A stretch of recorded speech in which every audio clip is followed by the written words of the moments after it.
spent 24 hours in Vietnam's capital, Hanoi. It's the kickoff to our 17-day trip around Vietnam while the kids are on school holiday.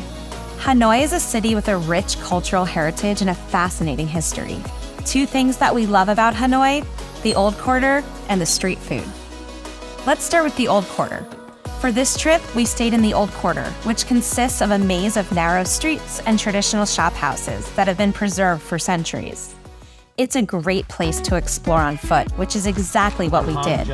In fact, we gave the kids a map of the Old Quarter and created a scavenger hunt for them on the map. I'll show you where we are. So we're right here, then we need to go down 4 blocks. It's important for us to keep the kids happy, excited, and entertained while traveling, as well as to make sure that they're always learning.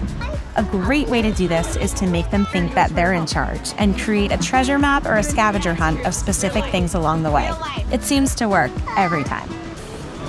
Kids are tired. Adam's on a business call, so we're being tourists, and I'm proud of it. A few interesting facts about the Old Quarter. It's also known as 36 streets, and most of the streets are named after the goods that were historically sold on them, and some still are sold there today. For example, Hang Bak is Silver Street, and Hang Gai is Silk Street. Girls, I can't hear you. Hardware. Noah, what street? Eyva. Hardware. Homegrown alligator, see you later. Gotta hit the road. Gotta hit the road. 3 feet all around the So let's talk about our second favorite thing in Hanoi, the street food.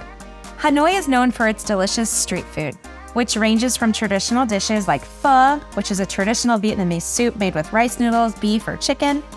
Another famous dish is called cha ca. It's a dish of grilled fish marinated in turmeric and dill and served with rice noodles and herbs. We absolutely love seeing the street food culture and walking around Hanoi and the Old Quarter in the evening with the kids and seeing all the people sitting together on the street on the small stools eating delicious Vietnamese street food. Where's the best Vietnamese food? Like the best hidden spot. Not the touristy stuff, the best. While it's not street food per se, we love going to Beer Street.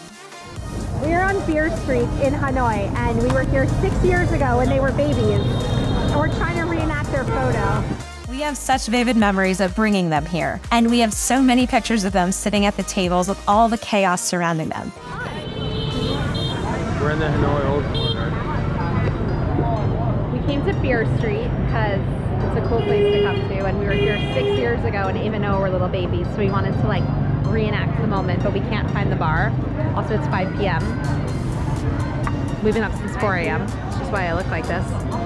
Pretty cool place, though. Let's talk about the weather.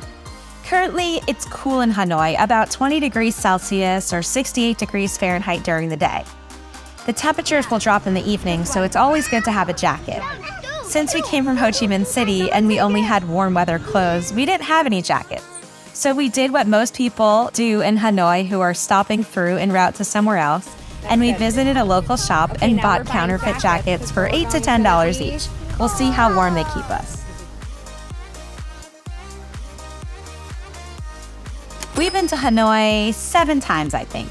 Most of the time, we're flying through Hanoi to get to another location, such as Sapa, which is in the northeast, where we went in 2016, or Mai Chau, which is in the northwest, where we took both sets of twins in 2019. And when we were there on that trip, we spent a few days exploring some of Hanoi's most notable sites, including the Old Quarter, the lake, the markets, and St. Joseph's Cathedral, as well as the Bien Bridge, which I swear we almost risked our lives climbing onto to take a photo. I don't totally recommend that, but we did get a good photo.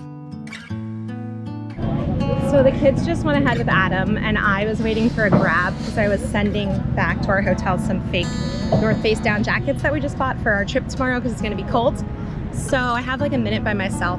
And I just wanted to say, traveling with kids is really hard. And sometimes I think like, why do we do this to ourselves? Why do we like uproot what we're doing and like schlep them and wake up early and they're cranky and they don't want to walk and they're hungry and they don't like the food and all that stuff. And then there's like these small silver linings with these like amazing moments and then you forget about those moments. So those are like far and few, but they're there. And I think exposing our kids to this lifestyle of traveling, Let's go. Come on, let's go. going new places, it allows them to be really good at adapting. And I think this is like a crucial skill to have in life. So I think like being in uncomfortable situations, we got up at 3 a.m., 4 a.m. So the kids are a little cranky. It's challenging, but that make them, I don't know, try new things and figure things out and solve problems. I think that that's also really important to shaping who they are. Lastly, I think exposing them to places that are so different than what they're used to will ultimately make them more worldly, make them more empathetic, make them more understanding, make them smarter, make them more kind. I think these are all qualities that are super important to raise our children as. So I got about 2 hours of sleep last night. I'm exhausted. We are walking all around Hanoi, and in the end, I think it's worth it.